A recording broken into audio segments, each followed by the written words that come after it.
نحمده ونصلي على رسوله الكريم اما بعد اعوذ باللہ من الشیطان الرجیم بسم اللہ الرحمن الرحیم والسابقون الاولون من المہاجرین والانصار والذین اتبعوهم بإحسان رضی اللہ عنہم ورضوا عنہ وأعد لهم جنات تجری تحتها الانہار خالدین فیها ابدا ذالک الفوز العظیم۔ حضور آئے تو سر آفرینش پا گئی دنیا، اندھیروں سے نکل کر روشنی میں آ گئی دنیا، بجھے چہروں کا رنگ اترا ستے چہروں پہ نور آیا، حضور آئے تو زمانے کو جینے کا شعور آیا، خرد کی شمع افروزی جنوں کی چارہ فرمائی، زمانے کو اسی امی کے صدقے سمجھ آئی، یتیموں اور ضعیفوں کو پناہیں مل گئیں آخر، حضور آئے تو ذروں کو نگاہیں مل گئیں آخر۔ ہمارے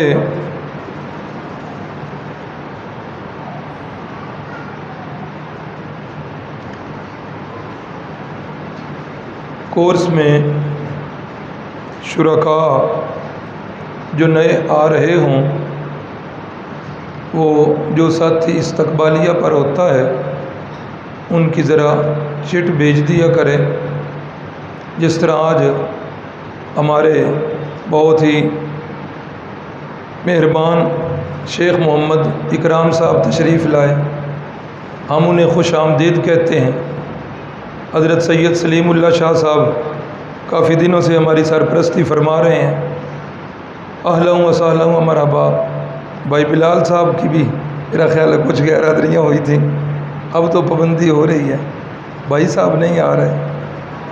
اچھا چلو جی، اللہ تعالی ہم سب کو اسی طرح جنت الفردوس میں بھی اکٹھا رکھے۔ پچھلے اسباق کی دہرائی ہو جائے، کل دنیاوی زندگی کتنی جی؟ قبل از نبوت حیات طیبہ، مکی زندگی کتنی؟ 53 سال۔ مدنی زندگی پیدائش مبارکہ کب ہوئی جی؟ واقعہ فیل سے 50 دن بعد، یہ غلطی مجھ سے ہو جاتی تھی۔ واقعہ شق صدر کب ہوا؟ 4 سال کی عمر مبارک میں۔ والدہ ماجدہ کی وفات کب ہوئی؟ 6 سال کی عمر مبارک میں۔ دادا جان کی وفات کب ہوئی؟ 8 سال کی عمر مبارک میں۔ حضرت ام المؤمنین حضرت خدیجہ الکبریٰ سے نکاح کس عمر میں؟ 25 سال کی عمر مبارک۔ تعمیر بیت اللہ 35 سال کی عمر مبارک میں، اور پہلی وحی کا جو نزول ہوا 40 سال کی عمر مبارک میں۔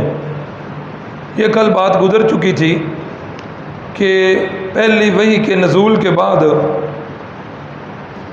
3 سال تک خفیہ تبلیغ رہی، 3 سال تک، اور ان 3 سالوں کے اندر جو نفوس قدسیہ دعوت پر لبیک کہتے گئے، کچھ صحابہ اکرام کی بات کل ہو چکی تھی۔ ام المومنین سیدہ خدیجہ الکبریٰ، سیدنا صدیق اکبر رضی اللہ تعالی عنہ، ابو بکر رضی اللہ تعالی عنہ، ان کا تو تذکرہ جتنا بھی کیا جائے ان کا تذکرہ تو ختم ہوتا ہی نہیں ہے۔ سیرت النبی اگر کوئی بندہ چاہے کہ میں بیان کروں اور صدیق اکبر کا تذکرہ نہ ہو، سیرت النبی بیان نہیں ہو سکتا، یا کوئی بندہ چاہے میں صدیق اکبر کی سیرت بیان کروں اور رسول اللہ سے جدا کر دوں، یہ بات بھی ممکن ہے؟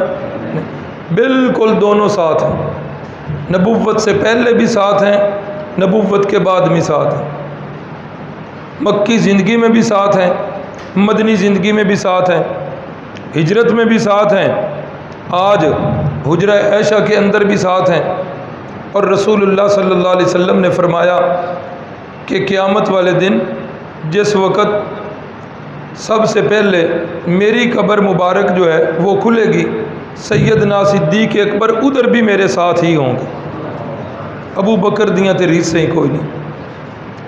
کوئی ایک بات بنی، اختلاف ہوا حضرت سیدنا فاروق اعظم کا اور سیدنا صدیق اکبر رضی اللہ تعالیٰ عنہ، اختلاف بن گیا۔ حضرت سیدنا صدیق اکبر رضی اللہ تعالیٰ عنہ اس اختلاف میں ذرا کچھ تلخی ان سے بھی ہو گئی۔ پھر کیا ہوا، حضرت فاروق اعظم چل پڑے کہ میں آپ کی شکایت کرتا ہوں رسول اللہ صلی اللہ علیہ وسلم سے۔ حضرت صدیق اکبر نے معافی مانگ لی کہ عمر شکایت نہ کرو، مجھ سے ہی زیادتی ہو گئی ہے، رہنے دو۔ اللہ اکبر۔ لیکن حضرت عمر جو شیلی طبیعت کے مالک ہیں نہیں رکے، جا کے شکایت کر دی۔ اب جس وقت شکایت ہوئی تو رسول اللہ صلی اللہ علیہ وسلم نے فرمایا کہ ابو بکر کے بارے میں میرے پاس شکایت لے کے نہ آیا کرو۔ جانتے نہیں ہو کہ ابو بکر کون ہے؟ جب سارے زمانے والے مجھے جھٹلا رہے تھے تو ابو بکر نے میری دعوت پہ لبیک کہی۔ اس ایک بندے کے بارے میں مجھے کوئی تکلیف نہ دیا کر۔ صدیق اکبر کی تو ریس سے ہی کوئی نہیں ہے۔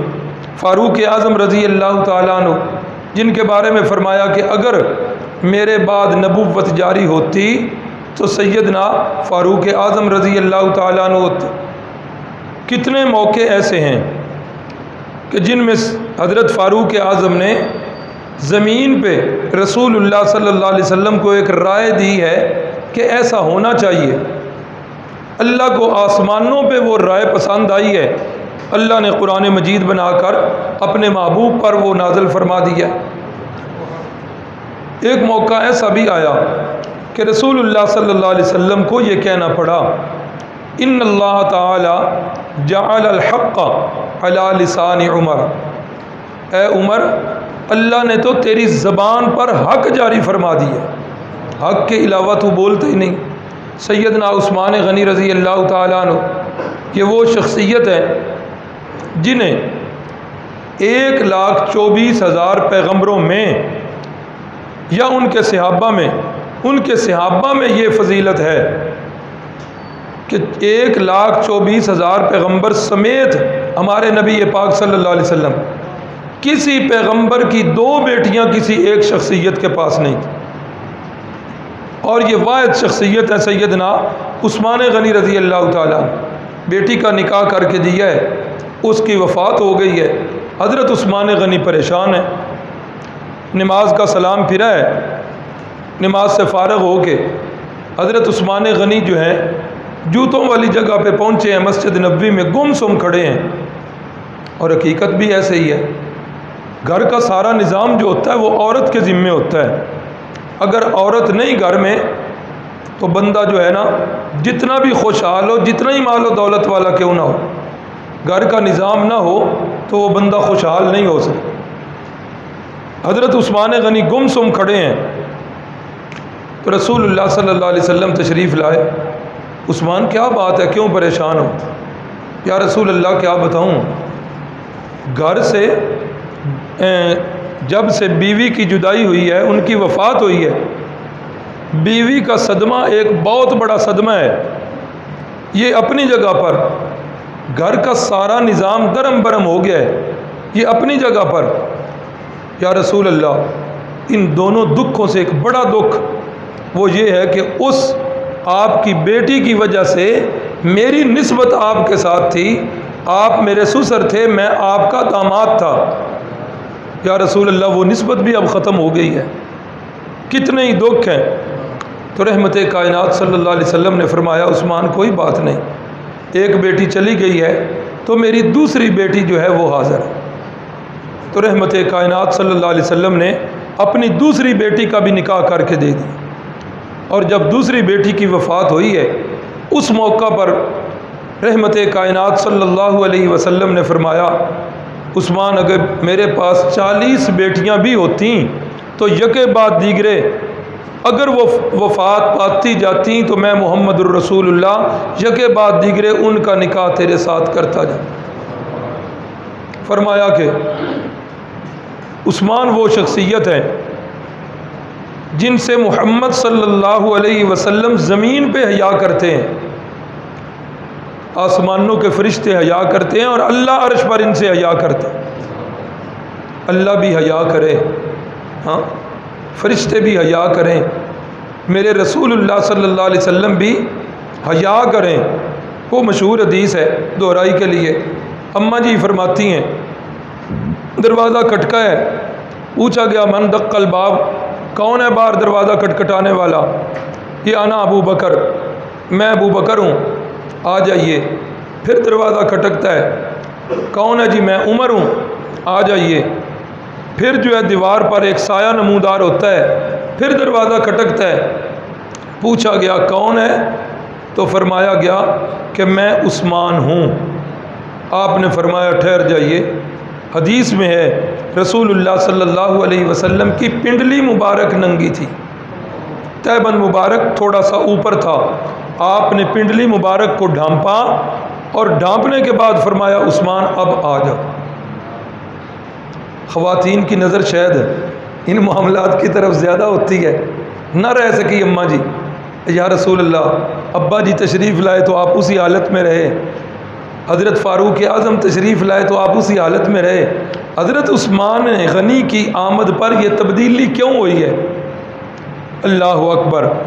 تو رسول اللہ صلی اللہ علیہ وسلم نے فرمایا عائشہ جس سے اللہ کے فرشتے حیا کرتے ہوں، میں محمد الرسول اللہ اس سے حیا کیوں نہ؟ اللہ بھی حیا کرے، فرشتے بھی حیا کریں، اور پھر رسول اللہ صلی اللہ علیہ وسلم بھی حیا کریں، لیکن آج کا اپنے آپ کو مسلمان کہلانے والا حیا نہ کرے۔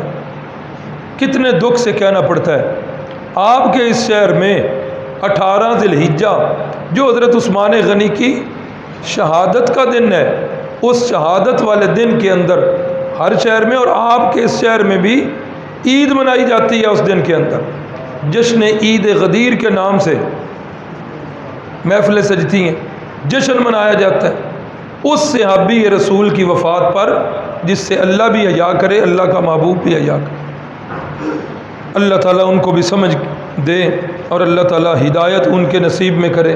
تو حضرت عثمان غنی، حضرت علی المرتضیٰ کے اسلام لانے کا واقعہ وہ گزر چکا، حضرت طلحہ رضی اللہ تعالیٰ عنہ ان کے بھی کچھ مختصر سا تعارف گزر چکا، حضرت زبیر رضی اللہ تعالیٰ عنہ یہ وہ شخصیت ہیں کہ مدینہ طیبہ میں جب ہجرت کر کے مسلمان آئے تو سب سے پہلے حضرت زبیر جو ہیں ان کی پیدائش ہوئی ہے۔ حضرت زبیر عبداللہ بن زبیر کی، ان کے بیٹے حضرت عبداللہ بن زبیر ان کی پیدائش ہوئی ہے۔ حضرت سعد بن ابی وقاص رضی اللہ تعالیٰ عنہ اسلام لانے سے پہلے خواب دیکھتے ہیں۔ خواب میں کیا دیکھتے ہیں کہ مکے کے اندر اندھیرا ہی اندھیرا ہے، ہر چیز پر اندھیرا چھایا ہوا ہے، کوئی چیز نظر نہیں آ رہی۔ اچانک دیکھتے ہیں کہ چاند جو ہے وہ طلوع ہوتا ہے، اور فرماتے ہیں کہ میں خواب کے اندر ہی چاند کی طرف چلتا ہوں، جس وقت چاند کے پاس پہنچتا ہوں تو کیا دیکھتا ہوں کہ مجھ سے پہلے ابو بکر وہاں موجود ہیں، مجھ سے پہلے حضرت سیدنا علی المرتضیٰ وہاں موجود ہیں، مجھ سے پہلے سیدنا زید وہاں پر موجود ہیں، یہ سارے لوگ جو ہیں یہ مجھ سے پہلے چاند تک پہنچ چکے ہیں۔ فرماتے ہیں صبح اٹھ کر اپنا یہ خواب میں نے صدیق اکبر کو سنایا تو حضرت صدیق اکبر کہنے لگے کہ تیرا یہ خواب سچا ہے، اور حضرت صدیق اکبر نے مجھے بازو سے پکڑا، سیدھا رسول اللہ صلی اللہ علیہ وسلم کے پاس لے گئے، فرمانے لگے یہی وہ چاند ہے جس کی روشنی ہم حاصل کر چکے ہیں، اور تمہیں ان کی روشنی حاصل کرنے کے لیے میں یہاں لے گیا۔ کلمہ پڑھ لیا، مسلمان ہو گئے۔ اب جس وقت پتہ چلا ان کی والدہ کو گھر میں، حضرت سعد بن ابی وقاص کی والدہ کو، سعد مجھے پتہ چلا تو بے دین ہو گیا، باپ دادے کا دین چھوڑ دیا ہے۔ اماں جی بے دین نہیں ہوا، دین پر اب ہی تو چلا ہوں، ابھی تو دین پر چلا ہوں۔ نہیں بیٹا اس دین کو چھوڑ دے۔ پہلے پیار سے سمجھاتی رہی، نہ سمجھے، ڈانٹا ڈپٹا، پھر دھمکی دی، لے پھر سعد اگر تو یہاں پر اپنے پہلے دین پر واپس نہیں آئے گا نا، میں جا کر دھوپ میں بیٹھ رہی ہوں، میری بھوک ہڑتال ہے، جو بندہ میرے پاس سے گزرے گا بکھیر لیے ہیں، دوپٹہ اوپر سے اتار دیا ہے، اور کہنے لگی کہ سعد اب جو بندہ مجھ سے پوچھے گا کہ کیوں اس حالت میں ہو، تجھے بدنام کروں گی، میں کہوں گی کہ سعد میرا نافرمان ہے، سعد میری بات نہیں مان رہا، اپنے دین سے پھر چکا ہے، تو میں اسے کہہ رہی ہوں یہ میری بات نہیں مانتا، اس طرح سعد تجھے بدنام کروں گی۔ اللہ اکبر، اللہ اکبر۔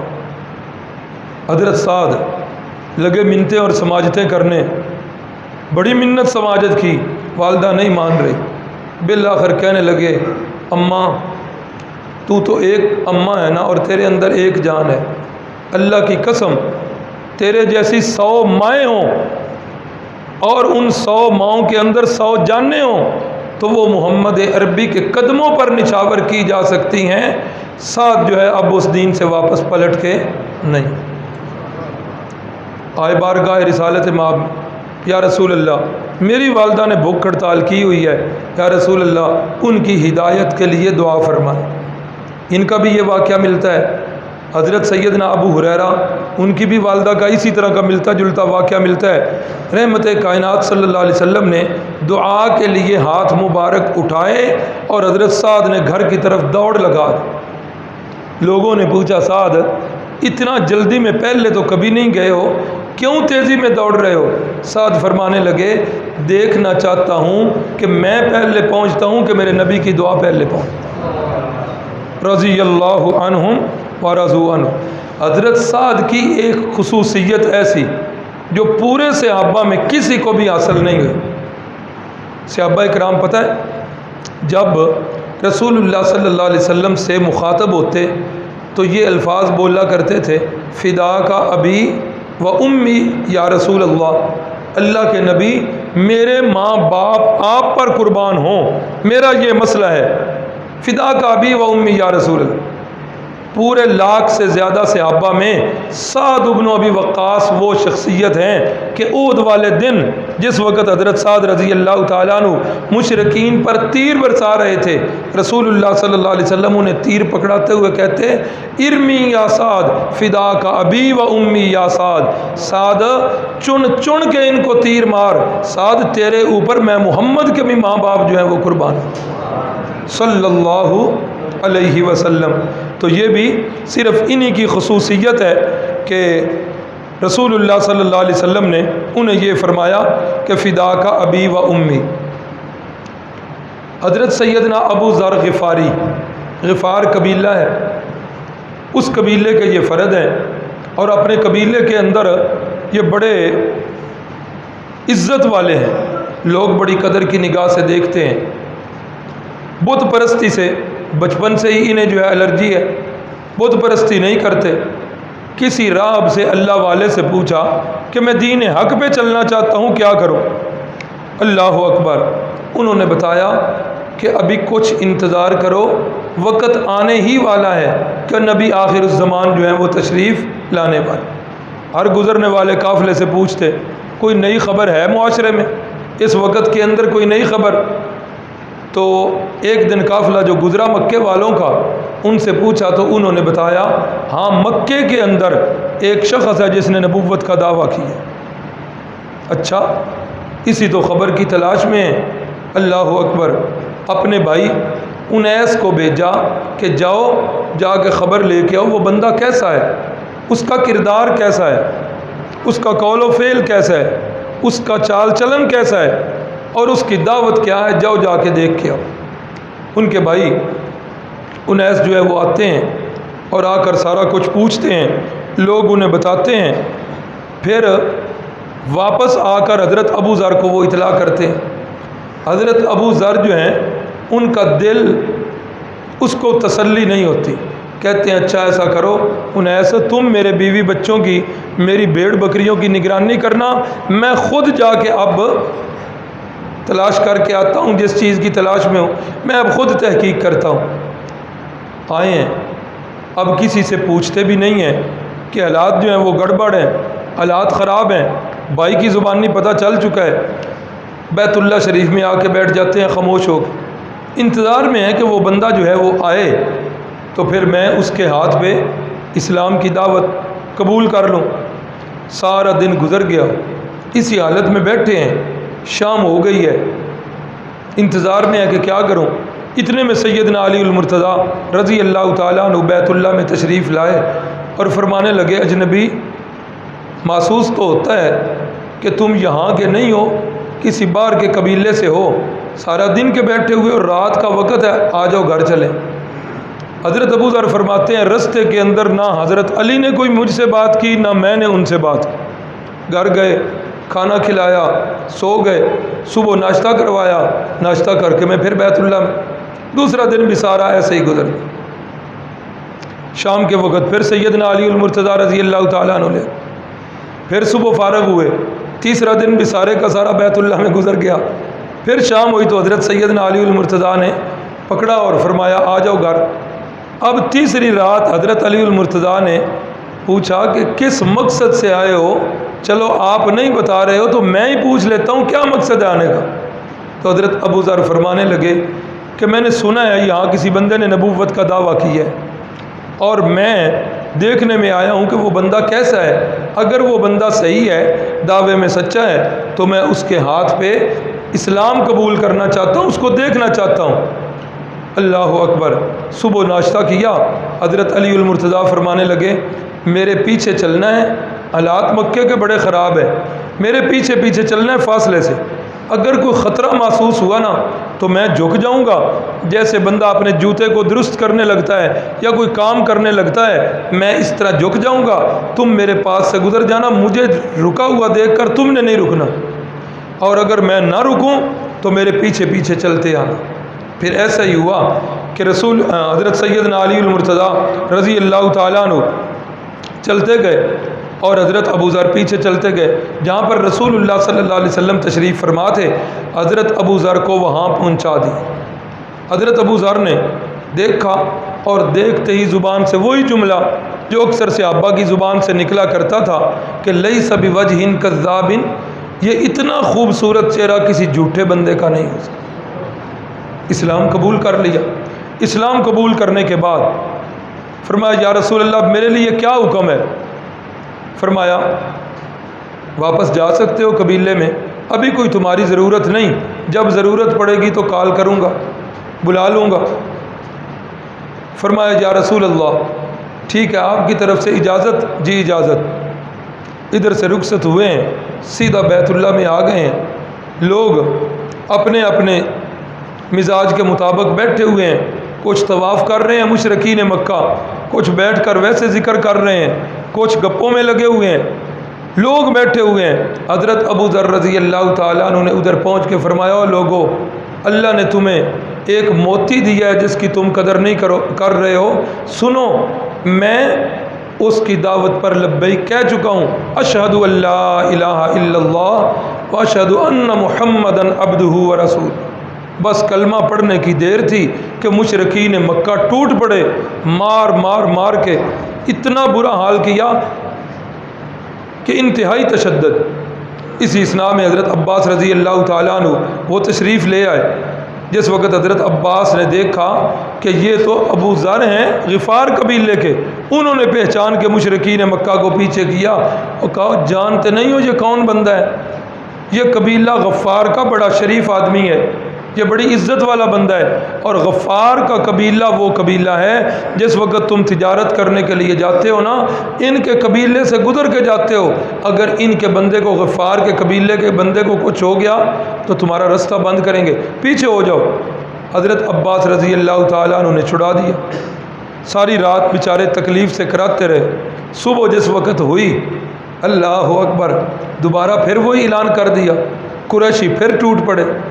اللہ کی کروڑا رحمتیں ہوں حضرت شیخ القرآن مولانا غلام اللہ خان صاحب پر، اکثر یہ تقریروں میں فرمایا کرتے تھے کہ مسئلہ توحید بڑا کڑوا ہے، مسئلہ توحید بڑا کڑوا ہے، لیکن کڑوا اس وقت تک ہے جب تک سمجھ میں نہیں آتا، جب سمجھ میں آ جائے تو مسئلہ توحید اتنا میٹھا ہے، اتنا میٹھا ہے کہ مسئلہ توحید کا اقرار کرنے والے کے جسم کے ٹکڑے ہو سکتے ہیں، لیکن مسئلہ توحید سے پیچھے یہی ہوا۔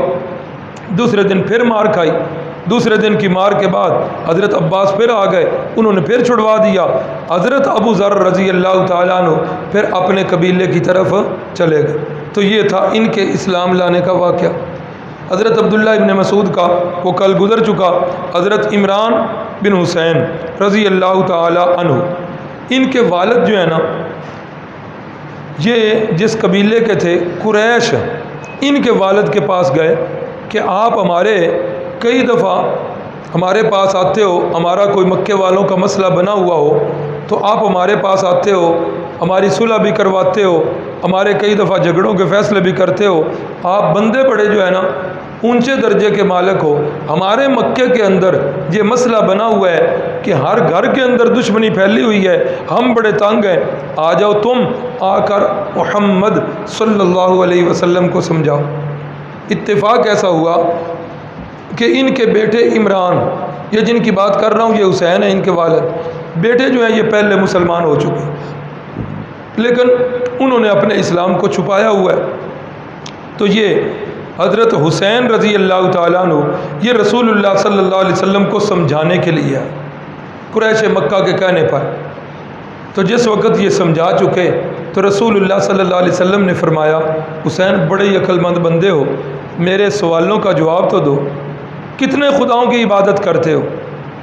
کہا جی 8 خداؤں کی عبادت کرتا ہوں، ایک خدا آسمان کا اور 7 خدا جو زمین کے ہیں ان کی عبادت کرتا ہوں۔ اچھا حسین مجھے یہ بتاؤ کہ جس وقت تمہیں کوئی تکلیف آتی ہے، بڑی مصیبت آتی ہے، پھر کس کو پکارتے ہو؟ کہا اس وقت تو میں اللہ کو پکارتا ہوں۔ فرمایا اچھا اگر جو ہے کاروبار میں گھاٹا ہو جائے پھر کس کو پکارتے ہو؟ کہا اس وقت بھی میں اللہ کو پکارتا ہوں۔ تو رسول اللہ صلی اللہ علیہ وسلم نے فرمایا بندے تو بڑے ہی عقل مند معلوم ہوتے ہو، لیکن کتنا عجیب فیصلہ کہ مشکلات کے اندر اللہ کو پکارو، دکھوں کے اندر اللہ کو پکارو، مصیبتوں کے اندر اللہ کو پکارو، اور عبادت کے اندر اس کے ساتھ 7 بے وفاؤں کو بھی شریک کر لو جو مصیبت میں تمہارے کام نہیں آتے، جو تمہارے دکھوں کا مداوع نہیں کر سکتے، عبادت کے اندر 7 اور شریک کر رہے ہو اور مشکلات کے اندر اس اکیلے اللہ کو پکار رہے ہو۔ حضرت حسین رضی اللہ تعالیٰ عنہ ان کو یہ بات سمجھ میں آ گئی اور اسی وقت وہ مسلمان ہو گئے۔ قریشی انتظار میں ہیں کہ ابھی یہ حسین جو ہے سمجھا کر کیا نکلتے ہیں۔ تو جس وقت انہوں نے اسلام قبول کیا، ان کے بیٹے حضرت عمران جو ہیں وہ ادھر بیٹھے ہوئے ہیں، اور ادھر بیٹھتے ہی جب انہوں نے دیکھا کہ ابا جان جو ہے وہ اسلام قبول کر چکے ہیں، اسی وقت سامنے آئے اور باپ کے سر اور پیشانی کو بوسے دینے شروع کر دیے۔ تو جس وقت یہ باہر نکلے تو قریشی انتظار میں تھے کہ شاید کوئی کامیابی ہو جائے، لیکن وہ کام جو ہے وہ الٹا ہو گیا۔ اب ان کے بیچاروں کے منہ لٹک گئے۔ حضرت صہیب رومی رضی اللہ تعالیٰ عنہ یہ بھی کسریٰ کے فوج کا ایک بہت بڑا افسر تھا، اس کے بیٹے تھے۔ رومیوں نے روم کی اور اس کسریٰ کی یہ جنگ ہوتی رہتی تھی، بڑی جنگیں ان کی سپر پاوریں جو ہوتی ہیں لڑتی رہتی ہیں، جیسے اب تماشے بنے ہوئے ہیں۔ کیسر نہیں، کسریٰ کے ان کے والد جو ہیں کسریٰ کی فوج کے افسر تھے۔ رومیوں نے کسریٰ پر حملہ اس پر فارس پر حملہ کیا، ایران پر، اور جو قیدی بن کے گئے ان قیدیوں کے اندر حضرت صہیب جو بالکل چھوٹے سے ان کو بھی ساتھ لے گئے۔ اب یہ ادھر روم کے اندر رہے۔ روم کے اندر وہ رومی جو تھے وہ عیسائی مذہب پر تھے، تو یہ ان کے عبادت کے طریقے دیکھتے رہے۔ آگ کی عبادت اس سے بھی نفرت ہو گئی اور بتوں کی عبادت سے بھی ان کو نفرت ہو۔ اب جس وقت کچھ سنبھلے بڑے ہوئے، کسی ذریعے سے ادھر سے واپس آ گئے۔ اب جس وقت واپس آئے تو اس وقت تک اسلام کی کرنیں جو ہیں وہ پھیل چکی تھیں، چرچے ہو گئے تھے۔ تو حضرت صہیب رضی اللہ تعالیٰ عنہ جب تشریف لائے تو اس وقت رسول اللہ صلی اللہ علیہ وسلم دار ارقم میں موجود، اور دار ارقم کے اندر حضرت صہیب جو ہیں چکر لگا رہے ہیں۔ ابھی یہ ادھر چکر ہی لگا رہے ہیں کہ حضرت عمار آ جاتے ہیں۔ یہ پوچھتے ہیں صہیب کیوں چکر لگا رہے ہو؟ کہتے ہیں کہ سنا ہے کہ ایک بندہ جو ہے اس نے نبوت کا دعویٰ کیا ہے، میں اس کو دیکھنے کے لیے آیا ہوں۔ حضرت عمار فرماتے ہیں میں بھی انہی کے لیے آیا ہوں۔ یہ دونوں حضرات آئے اور انہوں نے بھی آ کر اسلام کو قبول کیا، تو یہ سارے وہ حضرات ہیں جو سابقون الاولون ہیں۔ قرآن مجید کی جو آیت کریمہ پڑھی ہے، اللہ نے فرمایا والسابقون الاولون من المہاجرین والانصار، فرمایا سب سے پہلے سبقت کرنے والے جنہوں نے ہجرت کے اندر سبقت کی، والانصار فرمایا دوسرے سب سے پہلے وہ بندے جنہوں نے ان مہاجرین کی مدد اور نصرت کی۔ کتنے گروہ ہو گئے؟ دو، ایک مہاجرین ہجرت میں سبقت کرنے والے، دوسرے ان کی مدد میں سبقت کرنے والے۔ تیسرا گروہ فرمایا والذین اتبعوہم بإحسان، اور وہ لوگ جو ان مہاجرین و انصار کے نقش قدم پر چلنے والے۔ اللہ ان کے نقش قدم پر چلنا اللہ تعالیٰ ہمارے مقدر میں کرے، اور اللہ تعالیٰ صحابہ کے نقش قدم نصیب فرمائے۔ فرمایا یہ تینوں گروہ میں اللہ آسمان سے اعلان کرتا ہوں رضی اللہ عنہم ورضوا عنہ، میں اللہ ان سے راضی اور یہ مجھ سے راضی۔ اعد لہم جنات تجری من تحتها الانہار، میں اللہ نے جنت تیار کی ہے، اور وہ جنت جو ہے ان سابقون الاولون کی انتظار میں۔ اللہ اکبر۔ یہ نبوت کے پہلے 3 سال خفیہ تبلیغ میں یہ حضرات اور بھی بہت سارے صحابہ اکرام جو ہے یہ مسلمان ہو، تبلیغ خفیہ ہے، لیکن اتنے لوگوں کا اسلام قبول کر لینا اور پھر اسلام کے اوپر ڈٹ جانا یہ بہت بڑی کامیابی۔ اللہ کی طرف سے اگلا حکم آ گیا انذر عشیرتک الاقربین، اے میرے محبوب اب خفیہ تبلیغ کو چھوڑیے، اب جو ہے فاصدع بما تؤمر، یہ حکم آ گیا فاصدع بما تؤمر واعرض عن المشرکین۔ اے میرے محبوب فاصدع بما تؤمر، حضرت شاہ صاحب بڑا پیارا اس کا معنی کرتے تھے، فرماتے تھے نہ ڈرتے نہ چک، فاصدع بما تؤمر، اے میرے پیغمبر اب ڈرنے کی جھجکنے کی ضرورت نہیں ہے، اعرض عن المشرکین، اب توحید کو ننگا کر کے بیان کیجئے اور کسی کی پرواہ نہ کیجئے۔ اب جب یہ حکم آ گیا تو رسول اللہ صلی اللہ علیہ وسلم نے قریش کی دعوت کی کہ اللہ کی طرف سے یہ حکم آ چکا ہے، اب جو ہے بتاؤ۔ ابو لہب جو ہے وہ پہلے کھڑا ہوا، اس نے کہا خبردار اس بات کو اپنے تک محدود رکھنا، کسی اور تک یہ بات نہ کرنا، کل کو حالات خراب ہوئے تو ہم نے آپ کا ساتھ کوئی نہیں دینا۔ اللہ کے نبی صلی اللہ علیہ وسلم خاموش رہے۔ چند دن کے بعد پھر دعوت کی، اس دعوت کے اندر پھر بنو عبد المطلب کو ہی دعوت دی، پھر ابو لہب کھڑا ہو گیا، اس نے پھر سنائی تو رسول اللہ صلی اللہ علیہ وسلم کی پھپھو جان حضرت صفیہ رضی اللہ تعالی عنہا وہ کھڑی ہوئیں، اور ان کے تو بھائی لگتے تھے ابو لہب، انہوں نے پھر اس کا منہ توڑ جواب دیا۔ پھر تیسری دفعہ رسول اللہ صلی اللہ علیہ وسلم نے کوہ صفا پر کھڑے ہوئے اور کھڑے ہو کے فرمایا، پہلے تو لوگوں کو اکٹھا کیا، اس وقت کے مطابق ایک طریقہ ہوتا تھا جس طرح ہمارے ہاں متوجہ کرنے کے لیے کہا جاتا ہے حضرات ایک ضروری اعلان سنیے، تو اس وقت رسول اللہ صلی اللہ علیہ وسلم نے اکٹھا کرنے کے لیے اشارہ کیا، فرمایا کہ یا صباحا، اے لوگوں سارے اکٹھے ہو جاؤ۔ اب یہ لفظ ایسا تھا جس کے لیے لوگوں کو اکٹھا کیا جائے۔ اب سارے لوگ آ گئے صفا کی پہاڑی پہ، جو نہیں آ سکتا تھا اس نے اپنا نمائندہ بھیج دیا۔ رحمت کائنات صلی اللہ علیہ وسلم نے وہاں ان سے پوچھا کہ اے لوگوں 40 سال نہیں 43 سال میری عمر کے تمہارے اندر گزر چکے، لقد لبثت فیکم عمرا من قبلی، اتنا عرصہ میں تمہارے اندر ٹھہرا ہوں، تمہارے اندر میرے بچپن کے دوست بھی موجود ہیں، تمہارے اندر میرے لڑکپن کے ساتھی بھی ہیں، اور تمہارے اندر میرے جوانی کے دوست بھی ہیں۔ جوانی کے دوستوں سے کوئی باتیں ڈھکی چھپی نہیں ہوتی۔ بتاؤ یہ میری نبوت والی صاف چادر، اس پر کوئی دھبا تم نے دیکھا ہے؟ جی بالکل نہیں دیکھا۔ فرمایا سوچ لو۔ کہنے لگے نہیں، جربناک مرارا، کتنی دفعہ تمہیں آزمایا ہے، ما وجدناک الا صدقا، سچ کے علاوہ کچھ نہیں پایا۔ اللہ اکبر۔ فرمایا سنو، جس پہاڑی پہ میں کھڑا ہوں، اگر میں تمہیں یہ کہہ دوں اس پہاڑی کے پیچھے ایک بہت بڑا لشکر آ رہا ہے، تمہارے اوپر حملہ آور ہوگا، میری بات کو مان لو گے؟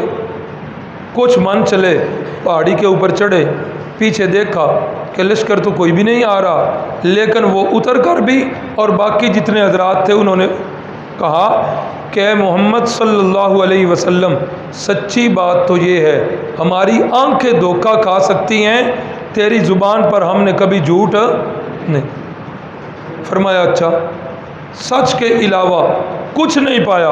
فرمایا ٹھیک ہے، پھر سچوں کے سچے سے آج پھر ایک اور سچ سنو، قولوا لا الہ الا اللہ تفلحوا۔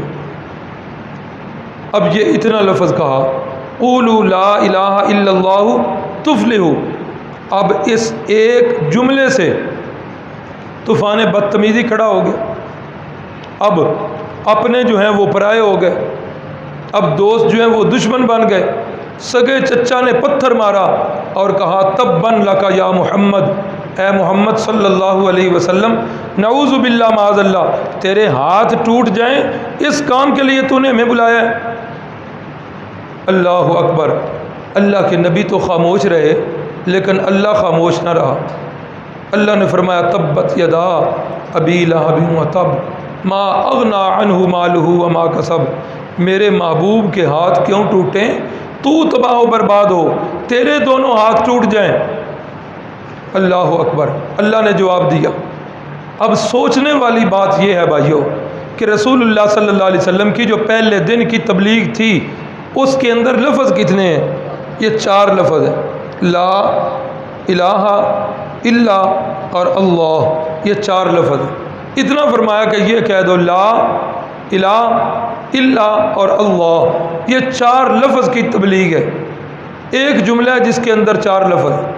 اب اس جملے کے اندر کون سی طاقت اور کون سی پاور ہے، اس جملے کے اندر کون سی دعوت ہے کہ وہ جو اپنے بیٹوں سے بڑھ کے پیار کرنے والے تھے آج وہ جان کے دشمن بن گئے، وہ جو اپنے جھگڑوں کے فیصلے کروانے والے تھے وہ رسول اللہ صلی اللہ علیہ وسلم کو برا بھلا کہنے لگ پڑے، وہ لوگ جو صادق اور امین کہتے تھے اللہ کے نبی صلی اللہ علیہ وسلم مکے کی گلیوں میں چلتے تو کبھی کسی نے نام لے کر نہیں پکارا تھا بلکہ یہی کہتے تھے او صادق آ گیا ہے، او امین آ گیا ہے۔ وہ صادق اور امین کہنے والے آج جو ہیں کیا کہہ رہے ہیں، تو جھوٹا ہے نعوذ باللہ، تو پاگل ہے، تو دیوانہ ہے، تو مجنوں ہے، تو شاعر ہے۔ یہ الزامات جو ہیں انہوں نے رسول اللہ صلی اللہ علیہ وسلم پر کسنے شروع کر دیے ہیں۔ وجہ کیا ہے اس کے اندر تلاش کرنے والی چیز یہ 43 سال تک مکہ کی آبادی یوں ہی رہی۔ اب 43 سال کے بعد اس ایک جملے سے کیا ہو گیا، آبادی 2 گروہوں میں بٹ گئی، اپنے پرائے بن گئے ہیں، اور ادھر ماموں ہے تو ادھر بھانجا ہے، ادھر باپ ہے تو ادھر بیٹا ہے، ادھر ایک بھائی ہے تو دوسری طرف بھی دوسرا بھائی، ہر گھر کے اندر لڑائی ہو گئی ہے۔ اب سوچنے والی بات ہے کہ اللہ کے نبی صلی اللہ علیہ وسلم جو ان کو یہ دعوت پیش کر رہے ہیں، اس دعوت کے اندر آپ کے سامنے یہ جملے میں نے لکھے، آپ حضرات نے یہ جملے کئی دفعہ سنے ہیں۔ اب آپ دیکھیے ان جملوں کے اندر آپ صلی اللہ علیہ وسلم نے ان کے معبودوں کو جھوٹا کہا ہے؟ ہاں، کسی ان کے معبود کو گالی دی ہے؟ کسی پر تنقید کی ہے؟ آپ نے فرمایا ہے کہ جو تم نے بیت اللہ کے اندر رکھے ہوئے ہیں وہ کچھ نہیں کر سکتے۔ آپ نے فرمایا ہے کہ وہ تمہاری باتیں سنتے نہیں ہیں، تمہاری حاجت روائی کرتے نہیں ہیں، وہ تمہاری باتوں کو جانتے نہیں ہیں، تم ان کو سجدے نہ کرو، وہ سجدوں کے لائق نہیں ہیں، وہ نظر و نیاز کے لائق نہیں ہیں، وہ عبادت کے لائق نہیں ہیں، کچھ بھی نہیں کہا۔ حتیٰ کہ اس جملے کے اندر 4 لفظی دعوت کے اندر ان کے کسی معبود کا نام تک نہیں ہے۔ سوچنے والی بات ہے، نام تک نہیں لیا، تنقید نہیں کی، گالی نہیں دی، برا نہیں کہا، پھر وہ کیوں دشمن بن گئے؟ کیوں آپ کی ذات کے دشمن بن گئے؟ کیوں آپ کے جسم مقدس پر، جس جسم مقدس پر پوری زندگی میں گندی مکھی تک نہیں بیٹھی، اس جسم مقدس پر اونٹوں کی اجریاں پھینکی گئی، اس جسم مقدس پر پہلے جو پھولوں کے ہار ڈالا کرتے تھے آج وہ گلے کے اندر رسیاں ڈال کے بل دے رہے ہیں کہ نبوت کی آنکھیں باہر آ رہی ہیں، اتنے دشمن بن گئے ہیں۔ اللہ کے نبی کیا ان سے اپنی ذات منوانا چاہتے تھے کہ مجھے مانو؟ کیا اللہ کے نبی اللہ کی ذات منوانا چاہتے تھے ان سے؟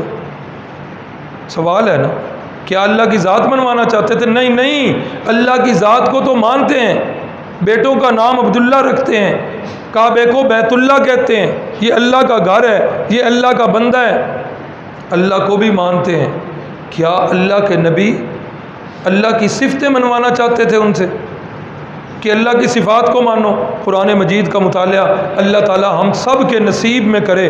11واں پارہ ہے، اللہ کا قرآن گواہ ہے، اللہ فرماتے ہیں قل من یرزقکم من السماء والارض امن یملک السمع والابصار، میرے محبوب ان سے پوچھو تمہیں رزق کون دے رہا ہے؟ آسمانوں سے کون بادل لے کے آتا ہے؟ کون بارشیں برساتا ہے؟ وہ بارشیں زمین میں کون پہنچاتا ہے؟ ان سے انگوریاں کون نکالتا ہے؟ پھر ان سے بالیاں کون نکالتا ہے؟ پھر آگے سٹے کون بناتا ہے؟ ان سٹوں کے اندر دانے کون بھرتا ہے؟ پوچھ میرے پیغمبر من یرزقکم، ان مکے کے مشرکوں سے پوچھو تمہیں رزق دینے والا کون ہے؟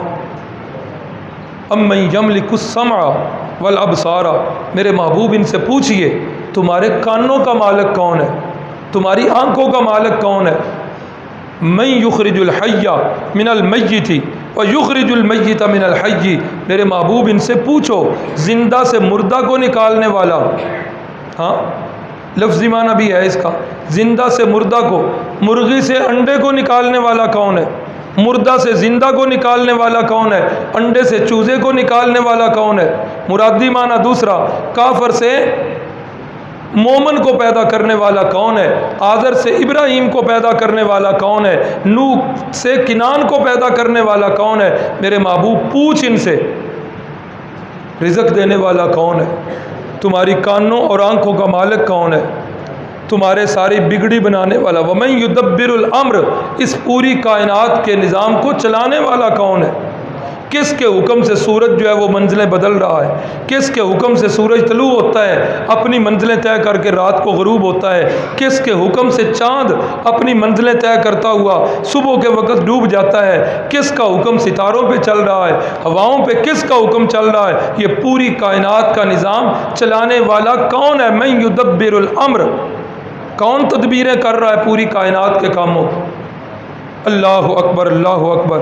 قرآن مجید کا مطالعہ کریں، اور جگہ پوچھا میرے محبوب ان سے پوچھو تمہارا مالک کون ہے؟ تمہارا خالق کون ہے؟ وَمَن یجیر ولا یجار علیہ من بیدہ ملکوت کل شیء، میرا پیغمبر پوچھ ان سے کہ پوری کائنات کس کے قبضہ کنٹرول میں ہے؟